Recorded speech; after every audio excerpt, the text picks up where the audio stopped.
विद्यार्थी मित्रमैत्रिणींनो, आबासाहेब काकडे कनिष्ठ महाविद्यालयात राज्यशास्त्र विषयाच्या ऑनलाईन तासिकेमध्ये आपले सहर्ष स्वागत। आपण समकालीन भारत सुशासन या प्रकरणाचा अभ्यास करत आहोत आणि त्या संदर्भात सुशासन, उत्कृष्ट शासन, उत्कृष्ट दर्जाची काम करण्याची पद्धती अशा प्रशासन व्यवस्थेचा अभ्यास करत असताना आज आपण दुसरा प्रशासकीय सुधारणा आयोग अभ्यासणार आहोत। आपण मागच्या लेक्चरला अभ्यासलं पारंपरिक लोकप्रशासनात अनेक उणिवा होत्या, अनेक त्रुटी आढळून आल्या। भ्रष्टाचार, दप्तर दिरंगाई, लाल फिती, प्रशासकीय क्षेत्रात जनतेचा अल्प सहभाग अशा अनेक त्रुटी पारंपरिक लोकप्रशासनामध्ये आढळून आल्या। त्यामुळे पारंपरिक लोकप्रशासनाचा दृष्टिकोन हा कालबाह्य ठरला आणि म्हणूनच सुशासन ही संकल्पना पुढे आली आणि त्यामध्ये दुसरा प्रशासकीय सुधारणा आयोग तयार झाला। आपल्याला माहिती आहे, स्वातंत्र्य प्राप्तीनंतर भारताने समाजवादी आणि कल्याणकारी राज्याचं धोरण स्वीकारलं। समाजवादी क्षेत्रात काही उद्योगधंदे खाजगी मालकीची तर काही उद्योगधंदे ही सरकारी मालकीची ठेवण्यात आली आणि लोककल्याण हा दृष्टिकोन डोळ्यासमोर ठेवण्यात आला आणि याच उद्देशाला अनुसरून, याच उद्दिष्टांना अनुसरून दुसरा प्रशासकीय सुधारणा आयोग स्थापन झाला। दुसरा प्रशासकीय सुधारणा आयोग लागू करण्यात आला। हा दुसरा प्रशासकीय सुधारणा आयोग आधुनिक दृष्टिकोनातून जनतेला वेगवेगळ्या क्षेत्रात सहभागी करून घेणारा असा हा आयोग होता। योग्य आणि परिपूर्ण असे बदल दुसऱ्या प्रशासकीय सुधारणा आयोगामुळे घडून आले। सरकार, प्रशासन आणि जनता यांच्यातील दरी कमी व्हायला पाहिजे। प्रशासकीय क्षेत्रात जनतेचा सहभाग वाढला पाहिजे। प्रशासन हे नागरिक केंद्री बनले पाहिजे। हाच उद्देश डोळ्यासमोर ठेवून दुसरा प्रशासकीय सुधारणा आयोग लागू करण्यात आला। प्रशासनाच्या कामामध्ये पारदर्शकता असली पाहिजे। सर्वसामान्य जनतेला हे प्रशासन आपलं आहे याची जाणीव झाली पाहिजे। सर्वसामान्य जनतेला प्रशासनाविषयी आपुलकी निर्माण झाली पाहिजे। जनतेच्या छोटे छोटे प्रश्न असतात, जनतेच्या छोट्या छोट्या मागण्या असतात। ह्या मागण्या पूर्ण करण्यासाठी सुशासनाने, आदर्श प्रशासनाने सदैव तत्पर असलं पाहिजे। अंतिमतः प्रशासनाचं मूल्यमापन हे कशावर ठरतं तर जनतेचा आवाज म्हणजे नेमकं काय तर जनतेच्या मागण्या पूर्ण करणारं प्रशासन, जनतेच्या वेगवेगळे प्रश्न सोडवणारं प्रशासन हे उत्कृष्ट प्रशासन असतं। जनतेचा आवाज नेमका काय आहे, जनतेची त्या प्रशासनाविषयी भावना काय आहे, यावर उत्कृष्ट प्रशासनाचं मूल्यमापन अवलंबून असतं आणि म्हणूनच उत्कृष्ट प्रशासनामध्ये जनता आणि शासन, प्रशासकीय अधिकारी यांच्यातील दरी कमी झाली पाहिजे। सरकारी दरबारात जाताना जनतेच्या मनामध्ये भीतीचं भीतीचं वातावरण न राहता आपण सरकारी दरबारात, सरकारी कार्यालयात गेल्यानंतर आपले प्रश्न सहज सुटतील, आपल्या ज्या मागण्या आहेत त्या पूर्ण होतील, अशा प्रकारची जनतेचा विश्वास उत्कृष्ट प्रशासनाने संपादन केला तरच ते उत्कृष्ट प्रशासनाच्या कामाचं योग्य मूल्यमापन ठरू शकतं. आणि हाच उद्देश डोळ्यासमोर ठेवून उत्कृष्ट प्रशासनासाठी दुसरा प्रशासकीय सुधारणा आयोग कार्यरत आहे. या दुसऱ्या प्रशासकीय सुधारणा आयोगामध्ये अनेक नवीन सुधारणा घडून आल्या, अनेक नवीन बदल घडून आले. कारण पारंपरिक लोकप्रशासनातील त्रुटी दूर करून जनता, सरकारी अधिकारी, सरकारी कर्मचारी यांच्यातील दरी कमी करून जनतेच्या मागण्या पूर्ण व्हाव्यात या उद्देशाने दुसऱ्या प्रशासकीय सुधारणा आयोगाने खालील मुद्द्यांकडे लक्ष वेधलेलं आहे. ते मुद्दे या ठिकाणी आपण अभ्यासणार आहोत. तर पहिला जो मुद्दा आहे उत्तरदायी आणि पारदर्शक शासन. या शब्दाच्या नावामध्येच अर्थ सामावलेला आहे. उत्कृष्ट प्रशासन हे जनतेप्रती उत्तरदायी असतं. म्हणजे नेमकं काय? तर भारतामध्ये लोकशाही शासन प्रणाली आहे. लोकशाहीमध्ये जनता श्रेष्ठ आहे, जनता सार्वभौम आहे. हाच उद्देश प्रशासनाने, प्रशासकीय अधिकारी आणि कर्मचाऱ्यांनी आपल्या नजरेसमोर ठेवला पाहिजे की आपण जनतेप्रती उत्तरदायी आहोत. जनतेचे प्रश्न सोडवणे, जनतेच्या मागण्या पूर्ण करणे याच्यासाठीच आपली नेमणूक झालेली आहे. ही जाणीव प्रत्येक सरकारी अधिकारी व कर्मचाऱ्यांनी ठेवलीच पाहिजे. जनतेप्रती उत्तरदायित्वाची भावना प्रशासनामध्ये असावी की जेणेकरून सर्वसामान्य जनता ज्या वेळेस सरकारी कार्यालयामध्ये येईल त्यावेळेस जनतेच्या मागण्यांची टाळाटाळ न करता तात्काळ जनतेचे प्रश्न आणि जनतेच्या समस्या सोडविणे ही उत्तरदायित्वाची भावना जर प्रत्येक सरकारी कर्मचाऱ्यामध्ये असेल तर सर्वसामान्य जनतेच्या मनात प्रशासनाविषयी आदर निर्माण होईल. त्याचबरोबर प्रशासकीय कर्मचाऱ्या शासनामध्ये पारदर्शकता असावी. पारदर्शकता असावी म्हणजे काय? कुठलंही काम कशा पद्धतीने पूर्ण केलेलं आहे हे सर्वसामान्य जनतेसमोर जर ठेवलं तर जनतेच्या मनात सरकारच्या विषयी आपुलकी निर्माण होईल. कुठल्याही कामामध्ये गुप्तता न बाळगता ते काम पारदर्शक ठेवावं. म्हणजे हे सरकार आपलं आहे याची जाणीव सर्वसामान्य जनतेच्या मनात निर्माण होईल आणि जनतेच्या मनामध्ये प्रशासनाविषयी आपुलकीची भावना निर्माण होईल. प्रशासकीय सुधारणा आयोगाने दुसऱ्या मुद्द्याकडे लक्ष केंद्रित केलेले आहे. ते म्हणजे अधिकाधिक परिणामाभिमुख करणे. प्रशासन हे अधिकाधिक परिणामाभिमुख करणे याचा अर्थ काय? तर सरकारी कार्यालयामध्ये वेगवेगळ्या योजनांची अंमलबजावणी केली जाते. राजकीय नेते, लोकप्रतिनिधी ध्येय धोरणे आखतात आणि सरकारी सनदी नोकर वर्ग त्या ध्येय धोरणांची अंमलबजावणी करतात.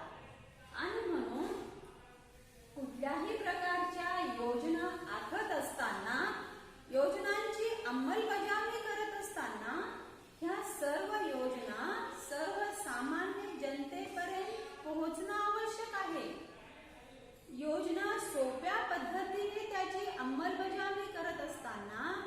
छोट्या छोट्या ज्या योजना आहेत त्या प्रत्येक नागरिकापर्यंत पोहोचल्या पाहिजे, की जेणेकरून नागरिकांना त्या योजनांची माहिती होईल आणि नागरिक त्या योजनेचा फायदा घेतील. आणि म्हणून प्रशासनामध्ये अधिकाधिक परिणामकारकता येण्यासाठी ज्या ज्या योजना आहेत त्या राबवणं आणि त्या परिणामकारक रीतीने राबवणं, सर्वसामान्य जनतेपर्यंत पोहोचवणं हा उद्देश दुसऱ्या प्रशासकीय सुधारणा आयोगाचा आहे. त्यानंतरचा पुढचा जो महत्वाचा मुद्दा आहे नागरिक केंद्रीय प्रशासन, की ज्या मुद्द्याचा आपण वारंवार चर्चा करतोय. प्रशासन हे नागरिक केंद्रीय असावं. म्हणजे काय? सर्वसामान्य नागरिकाचा प्रशासनात सहभाग असला पाहिजे. सर्वसामान्य नागरिकांना हे प्रशासन आपलं आहे ह्याची जाणीव झाली पाहिजे. सर्वसामान्य नागरिक ज्यावेळेस प्रशासकीय कार्यालयामध्ये जातील त्यावेळेस नागरिकांच्या मनामध्ये भीती किंवा आपलं काम वेळेत पूर्ण होईल की नाही अशी शंका येता उपयोगाचं नाही. आणि म्हणूनच दुसरा प्रशासकीय सुधारणा आयोगाने नागरिक केंद्रीय प्रशासनावर जास्त भर दिलेला आहे. अंतिमतः लोककल्याणकारी राज्यामध्ये जनतेसाठी राज्य आहे, जनतेसाठी सरकार आहे या उद्देशाने कामकाज चालू असतं. आणि म्हणून सर्वसामान्य नागरिकांना जास्तीत जास्त प्रमाणात प्रशासनामध्ये सहभागी करून घेणे हा महत्वाचा उद्देश दुसऱ्या प्रशासकीय सुधारणा आयोगाचा आहे. अशा पद्धतीने दुसऱ्या प्रशासकीय सुधारणा आयोगाने या 3 मुद्द्यांवर जास्त भर दिलेला आहे. या 3 मुद्द्यांवर जास्त लक्ष केंद्रित केलेलं आहे. त्यातील पहिला मुद्दा आपण अभ्यासलाय उत्तरदायी व पारदर्शक शासन. दुसरा मुद्दा आहे प्रशासनात अधिकाधिक परिणामभिमुख करणे. आणि तिसरा आहे नागरिक केंद्रीय प्रशासन. यानंतरचा आपण जो अभ्यास करणार आहोत तो म्हणजे भारतीय लोकप्रशासनात बदल घडवून आणण्यासाठी केलेल्या सुधारणा. दुसऱ्या प्रशासकीय सुधारणा आयोगाने पारंपरिक लोकप्रशासनात काही बदल घडवून आणले, काही सुधारणा घडवून आणल्या की जेणेकरून प्रशासकीय व्यवस्थेमध्ये अधिकाधिक कार्यक्षमता निर्माण होईल. प्रशासकीय व्यवस्थेमध्ये अधिकाधिक तत्परता निर्माण होईल. सर्वसामान्य नागरिकांचे प्रश्न, अडचणी, समस्या सरकारी नोकरांकडून सहज सोडविल्या जाव्यात या उद्देशाने भारतीय लोकप्रशासनात काही नवीन सुधारणा, काही बदल घडवून आणलेले आहेत. त्या सुधारणांचा अभ्यास आपण या ठिकाणी करणार आहोत. पहा, पहिला बदल असा झालाय की लोकांना अधिकार कायदे संमत करणे. लोकांसाठी कायदे आहेत आणि त्यामुळे लोकांना अधिकार देणारे कायदे संमत करणे. पहा, लोकांना अधिकार म्हणजे काय? जनतेला जास्तीत जास्त अधिकार प्राप्त झाले पाहिजेत असे कायदे संमत केले तर लोकप्रशासनावर काही प्रमाणात त्यामुळे नियंत्रण येऊ शकतं. संसदेने कायदे संमत करत असताना जनतेच्या अधिकार देणारे कायदे संमत केले तर प्रशासकीय व्यवस्थेवर नियंत्रण येईल आणि प्रशासकीय व्यवस्थेकडून दप्तर दिरंगाई किंवा सर्वसामान्य नागरिकांच्या कामामध्ये टाळाटाळ करणे अशा प्रकारचे कृत्य होणार नाही आणि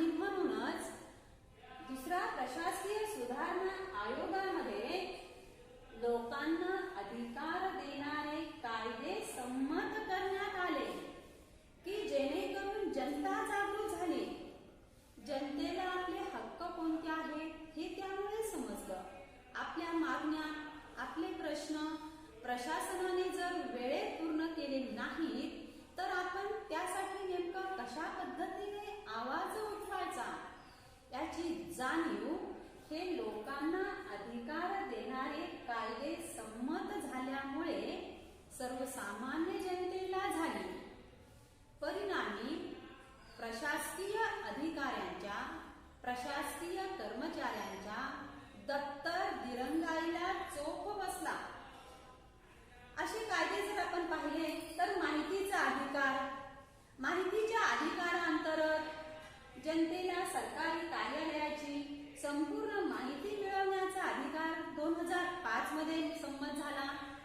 त्यानंतर सरकारी कर्मचाऱ्यांची दप्तर दिरंगाई प्रतिबंधक कायदा हा सुद्धा इसवी सन 2005 मध्ये मंजूर झाला, की जेणेकरून सरकारी कर्मचाऱ्यांनी आपल्या कामामध्ये कुठल्याही प्रकारची दिरंगाई करता उपयोगाचं नाही.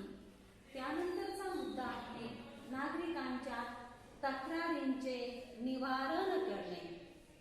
सर्वसामान्य नागरिकांचे पहा छोटे छोटे प्रश्न असतात, छोटे छोटे अडचणी असतात आणि सर्वसामान्य नागरिक आपले प्रश्न घेऊन सरकारी कार्यालयात जातात आणि सरकारी कार्यालयात गेल्यानंतर सरकारी कर्मचाऱ्यांचं कर्तव्य असतं की नागरिकांनी ज्या मागण्यासाठी तो नागरिक आलेला आहे त्याच्या मागण्यांची पूर्तता करणे, त्याला कोणती कागदपत्र हवी आहेत, त्याचे कोणते प्रश्न आहेत, ह्या ज्या नागरिकांच्या छोट्या छोट्या तक्रारी आहेत, छोटे छोटे प्रश्न आहेत, छोट्या छोट्या मागण्या आहेत, त्या तात्काळ पूर्ण करण्याची जबाबदारी ही सरकारी कर्मचाऱ्यांची असते.